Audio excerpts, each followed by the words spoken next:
Alright guys, welcome back. So recently I came across a lawn edger, and today we're going to be making a really cool motorized bike out of it.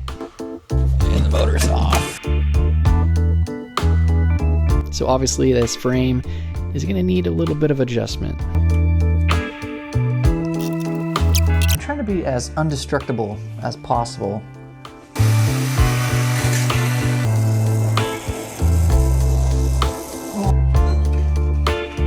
The engine's still not quite fitting, so that bottom tube will also need to be adjusted.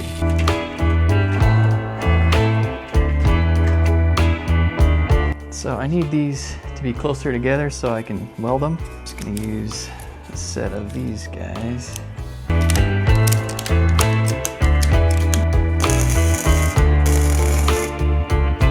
Yeah, that worked out pretty well.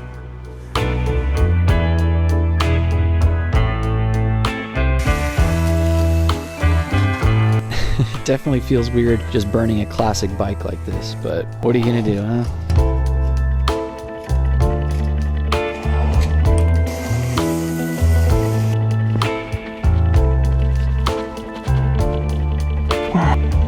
So I kind of wound up with this little S-bend, but holy cow, it definitely looked terrible, so we're redoing that.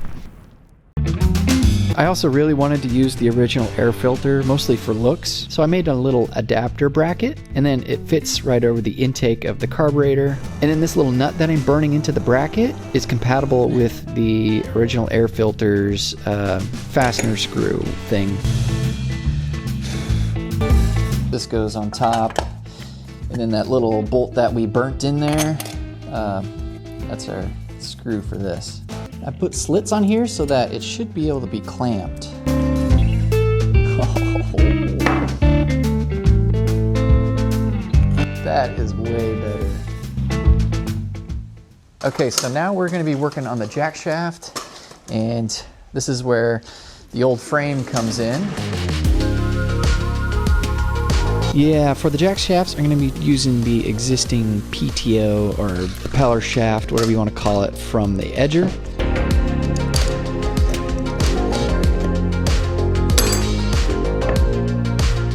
I'm going to go with this 6-incher for now, and then if we need to, we can change the gear ratio on the sprockets.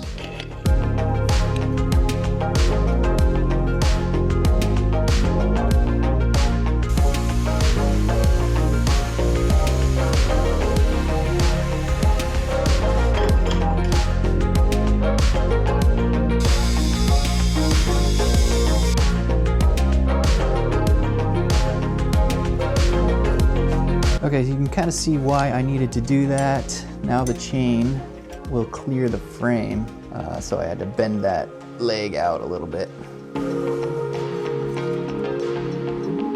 So it took a lot of little micro adjustments and moving around to get the jack shaft lined up, but once it was, I was able to take a measurement for how large of a belt we're going to need.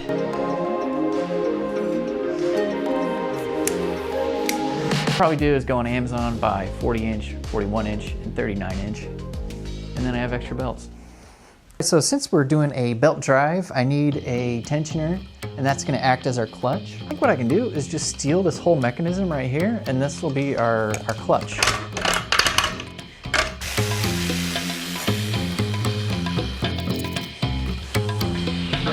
Having all these parts from the edger actually really made this a lot easier.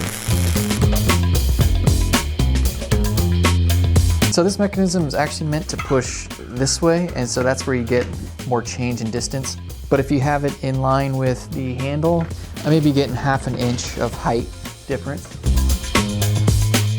So all I really need to do is extend the connection point a little bit further, and that should give me a lot more throw.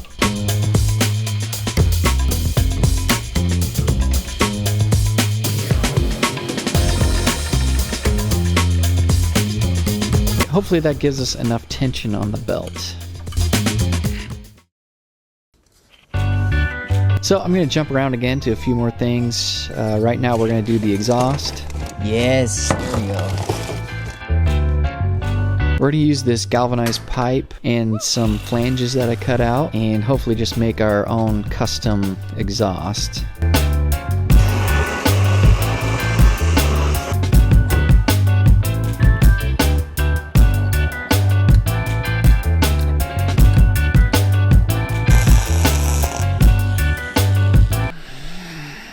Welding galvanized. Not a good idea, but sometimes you just gotta do what you gotta do. I was thinking I could just put the original exhaust in there, something like that. Straight pipe looks cool, but definitely need a muffler when you're driving around my neighborhood. I then moved to the gas tank, and we're gonna be using the original gas tank.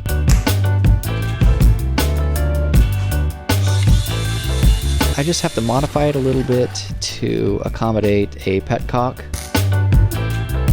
So I did my best welding that thin metal, but the rest was JB welded.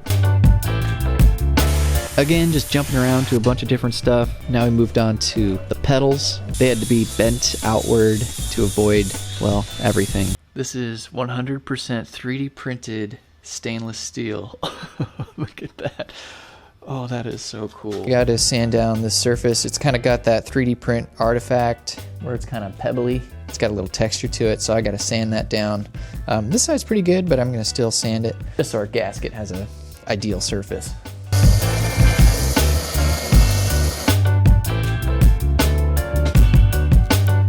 And then pretty much all I had to do is make my gaskets and then mount everything to the motor.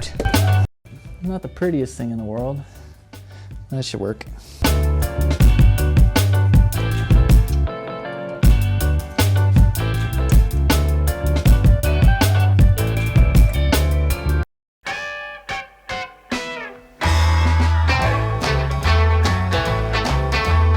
Alright guys, she is all finished up and it is a blast to ride. I tried my best to match the paint with the original, but it's a little rough around the edges. The clutch mechanism works wonderfully and the gear ratio puts you about 20 miles per hour top speed.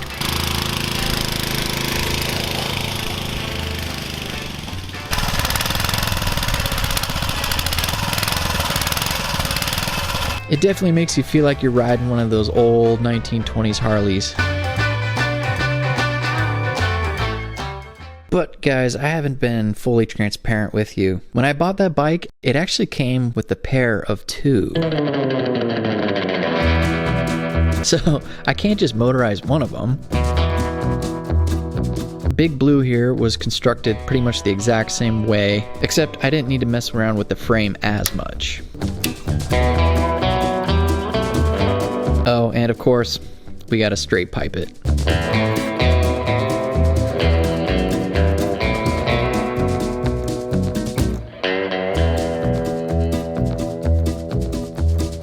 I call them Los Hermanos.